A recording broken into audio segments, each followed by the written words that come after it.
பரபரப்பான முறையில் IPL match நடந்துகிட்டு இருக்கு. ஆனால் அதில் ஒரு ஸ்கேம் நடக்குது அப்படிங்கிறத நம்மள மாதிரியான கண்டிப்பாக யூடியூப் நம்ம சேனலில் வந்து 40 நாள் ஆகுது கடைசி வீடியோ வந்து. பட் இருந்தாலும் அது நம்ம பிக் பாஸ் தான் பண்ணிட்டு இருக்கோம். பட் இதை பண்ணக்கூடாது, இதை எதுக்கு நம்ம பேசிக்கிட்டு அப்படின்னு நினச்சோம். பட் எவ்வளோ பெரிய ஸ்கேம் நடக்குதுங்க. தோனி அப்படிங்கிற மனிதரை வந்து நம்ம எல்லாருமே நேசிக்கிறோமா அப்படின்னா கண்டிப்பாக நேசிக்கிறோம். ஏன்னா அவர் நமக்காக T20 வேர்ல்டு கப்பு சாம்பியன் டிராஃபிலாம் ஜெயிச்சு கொடுத்தவர், ஒரு கேப்டனாக இருந்து அந்த மரியாதை கண்டிப்பாக இருக்குது. ஆனால் அவர் பெயரை சொல்லி இந்த சிஎஸ்கே மேனேஜ்மெண்ட்டு ஸ்கேம் பண்ணிட்டு இருக்கிறது எப்படி நம்மளால் பார்த்துக்கிட்டே இருக்க முடியும்? ஏங்க நேற்று அந்த போன மேட்ச் மும்பை இந்தியன்ஸோட பார்க்குறேங்க, சிஎஸ்கே ஜெயிக்குது, ரவீந்திர ஜடேஜா ரன் அவுட் ஆனான்னு கொண்டாடுறானுங்க.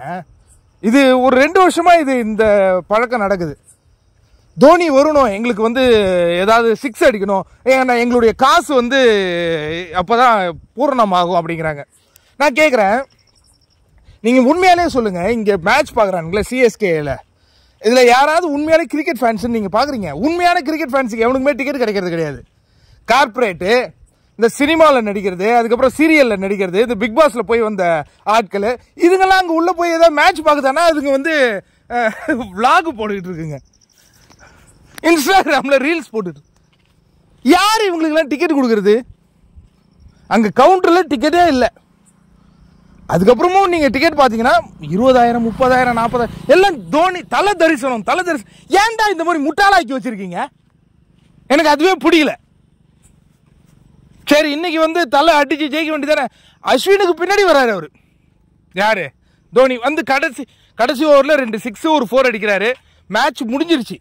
மேட்ச்சு பிரகாஷ் ராஜ் அன்னியில் சொன்ன மாதிரி முடிஞ்சு போச்சு. இனி அது புதைக்கிறதா எரிக்கிறதாங்கிற நிலைமையில 2 6 இப்போ அது கொண்டாடுங்களா? அந்த 2 6 பார்க்கறதுக்கு தான் நீங்கள் 30,000 செலவு பண்ணிட்டு போறீங்களா? இப்போ என்ன இங்கே நடக்குது? ஒரு புறம் பார்த்தா தமிழ்நாட்டில் எல்லாம் கஷ்டப்பட்டு இருக்காங்க மக்கள் அப்படின்னு ஒன்று பேசுறீங்க, இங்கே ஸ்டேடியத்தில் போய் காசை கொட்டிட்டு உட்காந்துருக்கானுங்க. யாருக்குன்னா ஒரு கார்பரேட்டுக்கு. தோனி பேரை சொல்லி இவனுங்க இன்னும் சிஎஸ்கே எத்தனை நிறையா சம்பாரிச்சுக்கிட்டே உட்காந்துருப்பானுங்க. தோனி சார், உங்கள் மேலே எங்களுக்கு நல்ல மரியாதை இருக்குது, தயவு செஞ்சு நீங்கள் ரிட்டையர் ஆகிடுங்க. ஏன்னா உங்கள் பேரில் ஸ்கேம் நடக்குது. ஸ்கேமுங்கிறது நீங்கள் ஒத்துக்க மாட்டீங்கன்னு நான் நினைக்கிறேன். உங்கள் பேரை வச்சு இங்கே ஸ்கேம் பண்ணிட்டு இருக்கானுங்க. தோனி வருவார், கடைசி பால் 6 அடிப்பார்.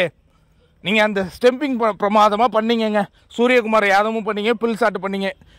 இதுக்காகத்தான் கிரிக்கெட் ரசிகருக்கு, சென்னை தமிழ்நாடு கிரிக்கெட் ரசிகர்களுக்குன்னு ஒரு பேர் இருக்குது தெரியுமா? இல்லை சேப்பா கிரவுண்டுக்கே வரேன், எதிராளி தோத்தா கூட அவங்க மன நிகழ்வுடன் கொண்டாடுவாங்க. பாகிஸ்தானே ஜெயிச்ச போது கூட எழுந்து நின்று கை தட்டினவங்க. இந்த மாதிரி வரலாறு இருக்கிற ரசிகர்களை இன்னைக்கு தற்கொலையாக்கி உட்கார வச்சிருக்காங்க ஐபிஎல்ங்கிற பேரில். இது எப்படி இந்த மாதிரியான ஆட்கள்? எனக்கு தெரியுங்க, 2007 தோனி கப்பு வாங்கின போது நாங்கள் நேரடியாக பார்த்துக்கிட்டு இருந்தோம். இன்னைக்கு இருக்கிற அந்த தற்கொலை நாய்ங்க ஏதாவது பார்த்துருக்குங்களா? அதில்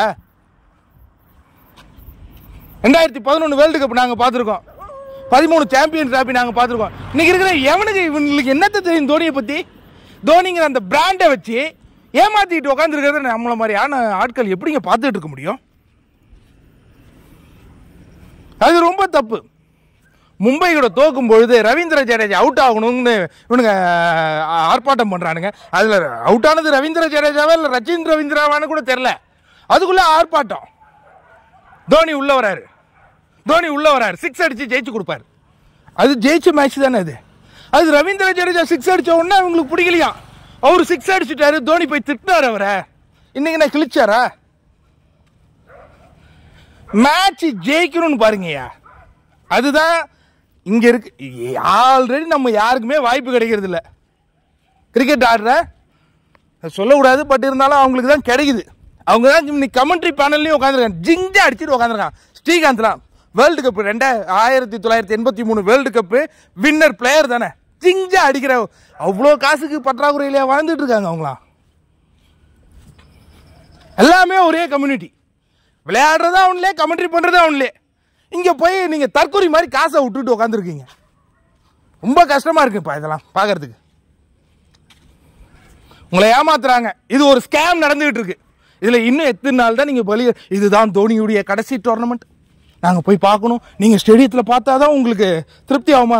அந்த 30,000ங்கிறது அவ்வளோ பெரிய பணையா? 1500 டிக்கெட் 30,000 ரூபாய்க்கு விற்றுக்கிட்டு இருக்கானுங்க. அது கூட உங்களுக்கு தெரியலையா? எனக்கு ரொம்ப மனசு வருத்தமாக இருக்குது. எது சிஎஸ்கே தோத்தது இல்லையா? அதுலலாம் இல்லை, நீங்கள் ஸ்கேமில் போய் இப்படி அழியிறீங்களேங்கிறது.